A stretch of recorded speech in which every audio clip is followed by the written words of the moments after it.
पाकिस्तान ने अमरीका भारत वुज़रा इजलास का मुश्तरका एलामिया मुस्तरद कर दिया। तर्जुमान दफ्तर ख़ारजा का कहना है कि मुश्तरका एलामिया में पाकिस्तान का जिक्र गैर ज़रूरी और गुमराह कुन है। बात करेंगे ब्यूरो चीफ इस्लामाबाद खालिद अजीम साहब से। खालिद अजीम साहब, पाकिस्तान ने एलामिया मुस्तरद किया, इसके साथ ऑफिशियल मौक़िफ़ क्या अपनाया पाकिस्तान ने?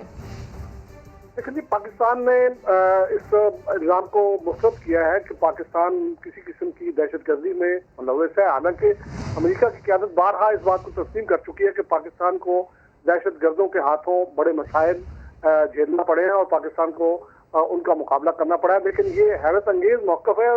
बज़ाहिर इसका सिलसिला यूँ लग रहा है कि कल जो डक्का के नाम से उन्होंने एक मुआहिदा किया है, उसको कवर देने की कोशिश की जा रही है, जिसके तहत भारत को एक बहुत बड़ी फौजी कुव्वत बनाने का रास्ता दिखाया जा रहा है। दूसरा, उसके साथ साथ चूंकि अमेरिका इस वक्त भारत को चीन के खिलाफ इस्तेमाल करना चाहता है और खुद भारत के मसाइल भी चीन के साथ हैं, उस वजह से शायद ये को थपकी दी जा रही है और उसकी लपेट में पाकिस्तान को भी ले लिया गया है। लेकिन पाकिस्तान ने ये वाज़ेह कर दिया। खालिद अजीम साहब, आप साथ थे, आपका शुक्रिया। खबरों में आगे जानिए, माइक ना मिलने पर हंगामा। वज़ीर आज़म इमरान खान का मुखालिफिन को करारा जवाब। कहा, एक स्टेज पर सारे जेब कुतरे इकट्ठे होकर शोर मचाते हैं। मुल्क से गद्दारी करने वालों को एहतसाब नजर नहीं आ रहा। किसी सूरत ब्लैकमेल नहीं होंगे। नया पाकिस्तान के लिए कोई स्विच नहीं लगा हुआ कि स्विच ऑन करो और तब्दीली आ जाए। इसके लिए पूरी कौम को जिद्दोजहद करना पड़ेगी। मुझे लोग कहते हैं जी इमरान साहब किधर गया जी नया पाकिस्तान। मैं उन लोगों को समझा के थक गया हूँ कि नया पाकिस्तान एक स्विच नहीं है, गवर्नमेंट आई स्विच हुआ तो नया पाकिस्तान बन गया। ये फेरी टेल्स में ऐसी चीज़ें होती हैं। असल ज़िंदगी के अंदर रिफॉर्म प्रोसेस एक जद्दोजहद का नाम है। एक कौम जद्दोजहद करती है चेंज के लिए, पूरी एक कौम मिल के स्ट्रगल करती है, फिर चेंज आता है। ये पाकिस्तान के डिफाइनिंग मोमेंट्स हैं। फैसला कुन वक्त है पाकिस्तान। ये सारे जो 30 साल से इस मुल्क में बार बार इन्होंने बारियां ली हैं, सारे जेब कुतरे एक ही स्टेज पे खड़े होकर शोर मचाते हैं जी तबाह हो गया, मारा गया, मुल्क तबाह हो गया। डरे हुए हैं। इनको तो खैर इन्होंने जेलों में जाना है। पहली दफ़ा उनको नज़र आ रहा है कि उन्होंने जो इस मुल्क में चोरी की, जो मुल्क से गद्दारी की, उनका एहतसाब होगा। और वो एक ऐसा प्राइम मिनिस्टर है जो आप जो मर्जी कर ले, वो ब्लैकमेल नहीं होने लगा। और दूसरी जानिब गिलगित बल्तिस्तान में बिलावल भुट्टो जरदारी की धुआंधार इनिंग्स जारी है। JLA चेयरमैन ने जनवरी तक हुकूमत को खुदा हाफिज कहने का बड़ा दावा कर दिया। कहा, इमरान खान चंद माह के मेहमान हैं, इदारों को मुतनाज़ा नहीं बनने देंगे, इमरान खान की नालायकी से बचा कर रहेंगे।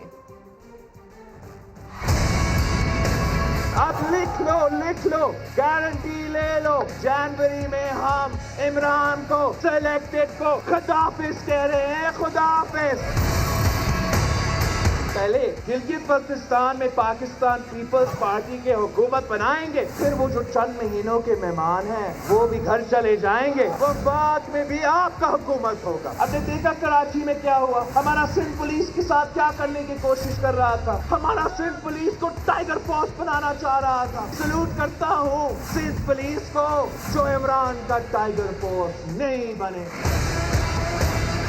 इमरान चाहता है कि रेंजर्स भी हो तो टाइगर फोर्स हो, हमारा ISI हो तो वो भी टाइगर फोर्स हो, हमारा फौज हो तो वो भी उनका टाइगर फोर्स बने। इसको ये इजाजत नहीं देंगे, ये हमारे इदारे हैं, हम इनको मुतनाज़ा नहीं बनने देंगे, हम इनका तहफ़्फ़ुज़ करेंगे, हम इनको इमरान खान की नालायकी से बचा के रहेंगे। इस्लामोफोबिया का वाहिद इलाज मुस्लिम उम्मा का इत्तेहाद। खबर की तफसील इसी बुलेटिन में। अपोजिशन वाले मोदी की जबान बोल रहे हैं, करप्ट लोगों को NRO नहीं दिया जाएगा। वफाकी वजीर मुराद सईद ने अपोजिशन इत्तेहाद को आड़े हाथों ले लिया। कहा, आज़ाद बलूचिस्तान और उर्दू जबान के खिलाफ बात करने वालों पर लानत भेजते हैं। मज़ार कायद की तौहीन करने वालों को शर्म आनी चाहिए। मज़ार कायद पे जो हुआ उसकी ये ऐवान शदीद अल्फाज में मजम्मत करती है। कायद के मज़ार का एक सिंबॉलिक रिस्पेक्ट था। शर्म आनी चाहिए इन लोगों की जो आज़ाद बलूचिस्तान का नारा लगाया गया। मैं लानत भेजता हूँ ऐसे लोगों पे जो इंडिया के मौक़िफ़ को, नज़रिए को और सोच को फ़रोग़ देते हैं, जो उर्दू ज़बान के हवाले से जो मेरी कौमी ज़बान है आर्टिकल 251 कहता है, आईन पाकिस्तान कहता है, उसकी तौहीन की गई, हम उस पर भी लानत भेजते हैं। इनकी इतनी औकात नहीं है जो लंदन बैठा हुआ है, वो खुद करप्ट, चोर, सर्टिफाइड साबित हो कि वहां पे बैठा हुआ है, मतलब झूठा है और करप्ट है। जो आपको ये रिटर्न एनआरओ आपने दिया था और जब आपको ये नहीं मिला तो आप मेरे मुल्क के खिलाफ अर्ज़ारसाई करोगे। आप आगे दौड़ के बयानी को, मोदी की सोच को फरोग दोगे। इनका मसला ये एनआरओ है, हमने इसको तरदीद की थी। मैं आज फिर इनके सामने पढ़ता हूँ। लीगी तर्जुमान मरियम औरंगजेब कहती हैं कि हमारे दौर में तरक्की की शरह 5.8% पर थी। आज तरक्की का गिराफ मनफी 0.4% तक गिर चुका। असल चोर सबसे ज़्यादा शोर मचा रहा है। वो इस्लामाबाद में मीडिया से गुफ्तगू कर रही थी। 2.5 साल से हम जो तमाशा देख रहे हैं चोर का, और नतीजा ये कि चोर सबसे ज्यादा खुद शोर मचा रहा है। जो सिलेक्टेड टोला इस वक्त मुल्क पर मुसल्लत है कोविड-18 की शक्ल में, उसकी चोरी की दास्तानें ऑडिटर जनरल ऑफ पाकिस्तान की जो रिपोर्ट्स हैं वो सुना रही हैं। जिनको चोर कहते हैं उनके दौर में 3% महंगाई थी और आज असल चोरों की वजह से महंगाई की शरह 15% पर पहुंच चुकी है। जिसको चोर कहते हैं उसके वक्त तरक्की की शरह 5.8% थी और जो इस वक्त असल चोर हैं उनके वक्त में मनफी 0.4 पर पहुंच चुकी है। बिलियन ट्री सुनामी इमरान साहब का, उसमें 50 अरब का डाका डल चुका है। आटा चीनी चोरी जिसमें अभी तक 1000 अरब का, अगर इन्हीं की प्रोजेक्शन गवर्नमेंट रिपोर्ट्स की जाए तो अब तक डल चुका है। और बिजली गैस चोरी का खुरा भी वहीं मिलता है जहां आटा चीनी चोरी का मिलता है, वफाकी काबीना में। कौमी असम्बली के इजलास में अपोजिशन अरकान ने डिप्टी स्पीकर की जानिब से माइक न मिलने पर हंगामा आराई की। कासिम सूरी ने पीपल्स पार्टी के आगा रफीउल्लाह को ऐवान से बाहर निकाल दिया। आप निकलें यहाँ से, आप यहाँ से बाहर जाएं। इनको सर्जन साहब इनको बाहर लेकर जाएं यहाँ से। आप बाहर जाएं आप। कौमी असेंबली के डेप्यूटी स्पीकर कासिम सूरी के पीपल्स पार्टी के आगा रफीउल्लाह के लिए सख्त अहकामात। मगर क्यों? कौमी असेंबली का इजलास पुरसुकून अंदाज में जारी था कि इस दौरान पीपी के आगा रफीउल्लाह अपनी डेस्क से मेरा सवाल की सदाएं लगा रहे थे। मोहतरमा शाजिया मरी साहबा भी मौजूद नहीं है जी।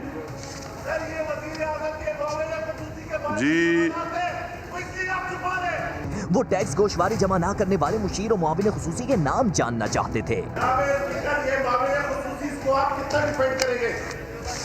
आप अपनी चेयर पे जाएं और वहाँ पे बैठें। डेप्यूटी स्पीकर मुसलसल नजरअंदाज करते रहे, मगर आगा रफीउल्लाह स्पीकर की डाइस तक आ गए। पानी सर से ऊंचा हुआ तो कासिम सूरी ने उन्हें बाहर निकालने का हुक्म दिया। आपको मैं यहाँ से वार्निंग दे रहा हूँ, यहाँ से मैं निकाल दूंगा आपको। करके दिखाएं, आप आराम से बैठें। आप नहीं बैठते, इनको यहाँ से निकाला जाए आज के दिन, पूरा दिन। आप निकलें यहाँ से, आप निकलें यहाँ से। मगर आगा रफीउल्लाह भी अड़ गए, कहने लगे कोई निकाल कर दिखाए। मामला बढ़ा तो पीपल्स पार्टी की सीनियर क़यादत इकट्ठा हो गई, अपने जियाले रहनुमा को समझाया, स्पीकर की नशिस्त की हुर्मत का बताया।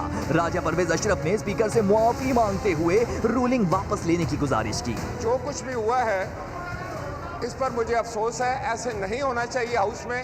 मगर डेप्यूटी स्पीकर ने गुजारिश ना मानी। सर्जन साहब इनको बाहर लेकर जाएं यहाँ से, बाहर जाएं आप यहाँ पे। आप बहुत ज्यादा बदतमीजी करने लग गए हैं। अली मोहम्मद खान भी मामले में कूद पड़े, कहा स्पीकर की रूलिंग ना मानने वाला मुअत्तली का सामना कर सकता है। Naming him be suspended from the service of the assembly for a period not exceeding the remainder of the session. इतने दबाव के बाद बिलाखिर अपनी नशिस्त से स्पीकर की डाइस तक आने वाले आगा रफीउल्लाह शोर शराबा करते हुए बाहर जाते नजर आए। कि कोरोना की दूसरी लहर आ गई। एनसीओसी ने 11 बड़े शहरों में अवामी मकामात पर मास्क पहनना लाजमी करार दे दिया। तिजारती मराकज़, शादी हॉल्स और रेस्टोरेंट्स रात 10 बजे बंद करने का फैसला भी हो गया। इस्लामाबाद से अरहम खान की रिपोर्ट।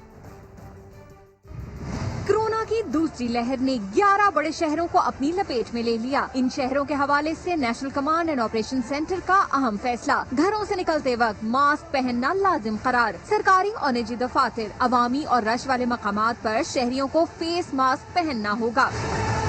एनसीओसी के मुताबिक बीमारी का 80% फैलाव इस्लामाबाद, लाहौर, कराची, रावलपिंडी, मुल्तान, हैदराबाद, पेशावर, कोयटा, गिलगित, मुजफ्फराबाद और मीरपुर में है। इन शहरों में मार्केट, शॉपिंग मॉल्स, शादी हॉल्स और रेस्टोरेंट्स रात 10 बजे जबकि पार्क शाम 6 बजे बंद कर दिए जाएंगे।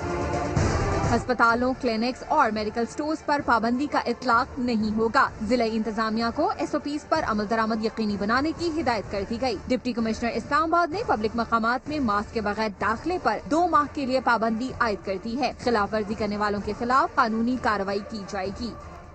कोरोना वायरस एक बार फिर सर उठाने लगा। सिंध में 24 घंटों के दौरान 7 मरीज इंतकाल कर गए। कराची में मलीर के 7 स्कूल्स कोरोना की तस्दीक के बाद बंद कर दिए गए। PIA ने मुसाफिरों का कोरोना टेस्ट लाजमी करार दे दिया है। तो मुल्क में कोरोना की हालिया सूरत हाल ये है कि सिंध में 316 नए केसेस रिपोर्ट हुए हैं, 7 मरीज इंतकाल कर गए हैं।